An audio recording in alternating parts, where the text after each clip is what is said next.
में हमें रास्ते में जाते हुए दो बसेस को दिखाया जाता है। उस बस में बहुत सारी फीमेल स्टूडेंट्स होती हैं जो वे सभी अपने क्लास के लिए जा रही होती हैं। उन्हीं में से एक का नाम मित्सुको था जो दिखने में काफी प्यारी थी। वो अपनी नोट्स बुक में कुछ लिख रही होती है। तब उसकी फ्रेंड्स उससे कहने लगती हैं कि क्या तुम हर वक्त लिखती रहती हो, क्या मिलेगा इस तरह की नोट्स बनाने से, यहाँ देखो सभी लोग एंजॉय कर रहे हैं, तुम भी क्यों नहीं करती। ये कहकर उसकी फ्रेंड उसकी नोटबुक को छीन लेती है और उसका पेन नीचे गिर जाता है और वो अपना पेन उठाने के लिए जैसे ही झुकती है तभी हम देखते हैं कि उस समय कोई चीज बहुत तेजी से आती है और उस लड़कियों के साथ उन दोनों बसेस को आधे पर से ही काट देती है, जिसकी वजह से सारी की सारी लड़कियां दो हिस्सों में कट जाती हैं। इसी के साथ जैसे ही मित्सुको ऊपर उठती है तब यह देखकर काफी हैरान हो जाती है कि यह क्या हो गया। अब क्योंकि वो नीचे पेन लेने के लिए झुकी थी इसीलिए बच गई थी। यह देखकर बहुत ज्यादा डर जाती है और बस से उतरकर भागने लगती है। यहाँ पर हमें पता चलता है कि इन सभी को काटने वाली चीज कुछ और नहीं बल्कि हवा ही थी जो सभी को काट रही थी। यह हवा अब मित्सुको के पीछे भी पड़ जाती है। यह देखते हुए मित्सुको चिल्लाते हुए काफी तेजी से भागने लगती है। भागते समय उसे आगे 4 लड़कियां और भी दिखाई देती हैं और वो उन्हें झुकने के लिए कहती हैं, लेकिन काफी देर हो चुकी थी। वो हवा उन्हें भी आधे पर से काट कर चली जाती है। लेकिन उनमें से मित्सुको एक लड़की को बचा लिया था कि तभी इन्हें कुछ साइकिलिंग करते हुए लड़कियां नजर आती हैं जो कहीं पर जा रही थीं। उन्हें भी ये बचाने की कोशिश करती हैं, लेकिन वो हवा उनके साथ भी वही करता है जो अभी इनके दोस्तों के साथ हुआ और इसी दौरान वो लड़की भी मारी जाती है जिसे अभी उस अदृश्य चीज से बचाया था। अब वो यह देखकर काफी डर जाती है और वो इधर उधर भागने लगती है। आगे हम देखते हैं कि मित्सुको जब एक नदी के पास जाती है तो वो यह देखकर हैरान हो जाती है कि उस नदी में भी पहले से बहुत सारी डेड बॉडीज पड़े हुए थे जिसने हवा ने यानी उस अदृश्य चीज ने काट दिया था। वहाँ से वो एक डेड बॉडी के कपड़े लेकर चेंज कर लेती है। अगले सीन में हम देखते हैं कि मित्सुको चलते चलते एक स्कूल में पहुंच चुकी है जहाँ पर और भी बहुत सारी फीमेल स्टूडेंट्स थीं।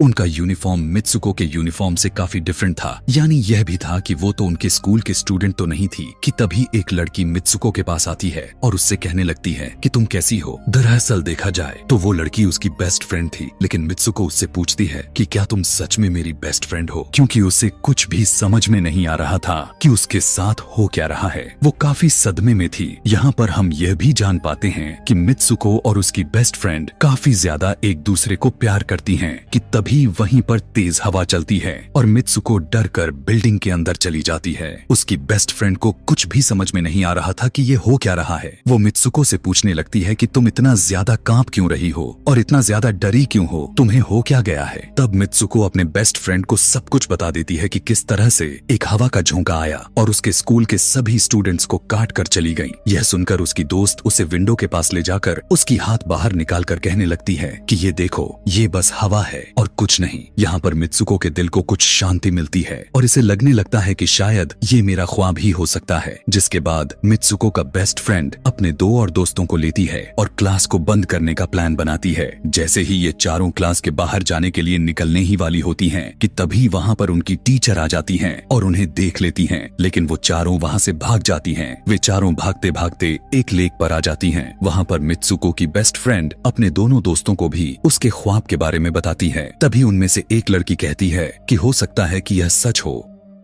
जैसे मिरर वर्ल्ड होती है जहाँ पर इस दुनिया से ऑपोजिट यानी उल्टा होता है। यह कहकर वो तालाब में एक पत्थर फेंक कर कहने लगती है कि देखो यहाँ पर मैंने तो पत्थर फेंका है, लेकिन हो सकता है कि दूसरी दुनिया में मैंने ऐसा ना किया हो। कि तभी अचानक से उस तालाब में से एक क्रोकोडाइल निकल कर आता है, उसमें से एक लड़की को खा जाता है। फिर वो लड़की कहने लगती है कि देखो मैंने कहा था ना, जो इस दुनिया में होता है वो उस दुनिया में बिल्कुल भी नहीं होता और जो उस दुनिया में हो रहा है वो इस दुनिया में नहीं हो सकता। तो को भी उसी दुनिया में मगरमच्छ ने खाया है। और यहाँ पर ये देखो ये तो बिल्कुल सेफ है। उसी लेक के पास एक बिस्तर यानी एक बेड नजर आता है। ये चारों उस बेड से तकिए को उठाकर खेलने लगती हैं कि तभी हम देखते हैं दूर से 2 लड़कियां इन्हें देख रही थीं। उन दोनों लड़कियों में से एक ब्राइडल बनी हुई थी क्योंकि ये दोनों लड़कियां आपस में एक दूसरे से शादी कर ली थीं। जिसके बाद उनमें से एक फ्रेंड बताती है कि हमें कुछ ऐसा करना होगा जो उस दुनिया में इम्पॉसिबल हो, क्योंकि हमारे किस्मत तो पहले से लिखी जा चुकी है, लेकिन हम इसे बदल भी सकते हैं। जिसके बाद ये सभी लड़कियां अपने स्कूल में वापस आती हैं और नेक्स्ट लेक्चर लेने के लिए क्लास में चली जाती हैं कि तभी मित्सुको देखती है उसके पास एक तकिया पड़ा हुआ है। अब जैसे ही वो इस तकिए को उठाने के लिए नीचे झुकती है कि तभी उसकी टीचर पूरे क्लास में गन से फायर करने लगती है और जैसे ही मित्सुको उस तकिए को उठाकर ऊपर देखती है तो उसके क्लास के सभी लड़कियां मारी जा चुकी होती हैं और यहाँ पर एक बार फिर वो बच जाती है जैसे पिछली बार अपने ड्रीम्स में बच गई थी। मित्सुको की टीचर उसके पास आकर कहती है कि तुम्हारी हिम्मत कैसे हो गई, इस क्लास को बंद करने की तुम्हारा भी मरना तय है। कि तभी उसी वक्त दो लड़कियां और आ जाती हैं और मित्सुको को बचाकर वहाँ से भागने की कोशिश करती है, लेकिन एक दूसरी टीचर वहाँ पर आकर उन दोनों लड़कियों को मौत के घाट उतार देती है। अब जितने भी स्टूडेंट्स की जान बच गई थी, मित्सुको उनके साथ बाहर भागने लगती हैं, लेकिन स्कूल की सभी टीचर्स उन सभी लड़कियों पर फायरिंग करने लग जाती हैं। अब यहाँ पर फायरिंग के दौरान सभी लड़कियां जैसे ही वहाँ से बाहर आती हैं, तो यहाँ पर हवा उन्हें काट देती है। यहाँ पर अब मित्सुको यहाँ पर एक बार फिर से अकेली रह जाती है और वो वहाँ से भागकर क्राउड एरिया से होता हुआ पुलिस स्टेशन में जाती है। वो वहाँ पर सब कुछ बताने लगती है। उसकी यह बात सुनने के बाद पुलिस वाली लड़की उससे कहती है कि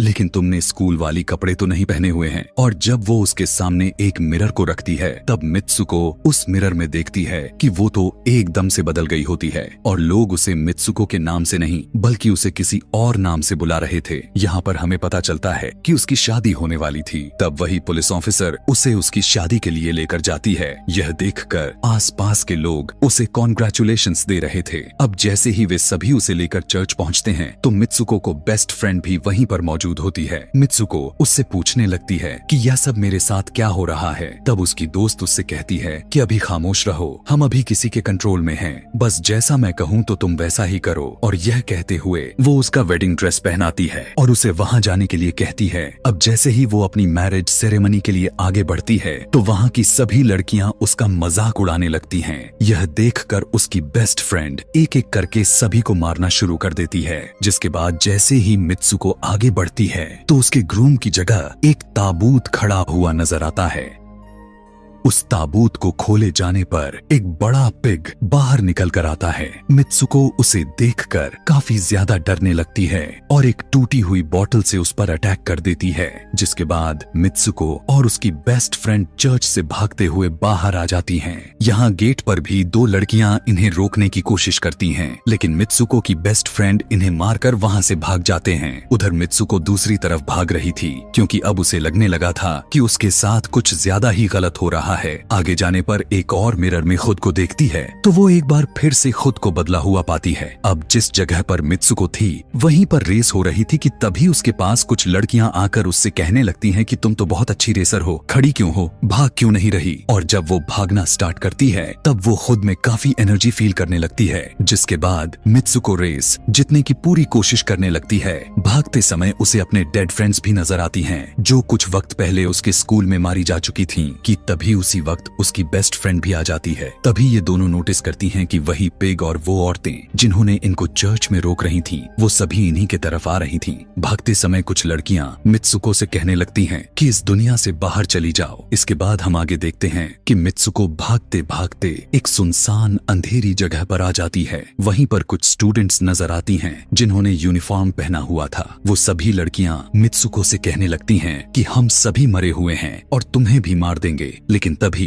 मित्सुको की बेस्ट फ्रेंड वहाँ पर आकर उस लड़की को मारकर वहाँ से मित्सुको को भगा ले जाती है। मित्सुको की बेस्ट फ्रेंड उसे अपना नाम जोर जोर से पुकारने के लिए कहती है, जिस पर मित्सुको अपना नाम जोर जोर से लेने लगती है। इसी के साथ मित्सुको अपना असली रूप में वापस आ जाती है। उसकी बेस्ट फ्रेंड उसे अपना हाथ दिखाते हुए कहती है कि प्लीज मेरे हाथ में जो वायर लगी हुई है उसे बाहर खींच दो ताकि मैं इस दुनिया से बाहर जा सकूं। लेकिन मित्सुको को डर भी था कि कहीं यह वायर खींचने से उसकी जान न चली जाए। और क्योंकि मित्सुको अपने बेस्ट फ्रेंड को काफी ज्यादा प्यार करती थी इसलिए वो ऐसा नहीं करना चाहती थी, लेकिन ज्यादा उसे फोर्स करने पर वो उसकी वायर्स खींच देती है। वायर खींचते ही उसकी बेस्ट फ्रेंड की बॉडी दो हिस्सों में बट जाती है और तभी उसी वक्त उसे एक गेट नजर आती है। उस दरवाजे से बाहर आने पर वो देखती है कि अब वो आदमियों की दुनिया में आ चुकी है। वहीं पर उसके पोस्टर्स भी लगे हुए थे। जिस पोस्टर को कुछ लड़के देख रहे थे तभी एक लड़का मित्सुको के पास आकर कहता है कि तुम फ्यूचर में हो। इस बात को सुनते ही वो बेहोश हो जाती है। कुछ टाइम के बाद जब उसे होश आता है तब वो आगे बढ़ती है। तब वो देखती है कि एक बूढ़ा आदमी गेम खेल रहा होता है और उसी गेम में मित्सुको वही कैरेक्टर नजर आती है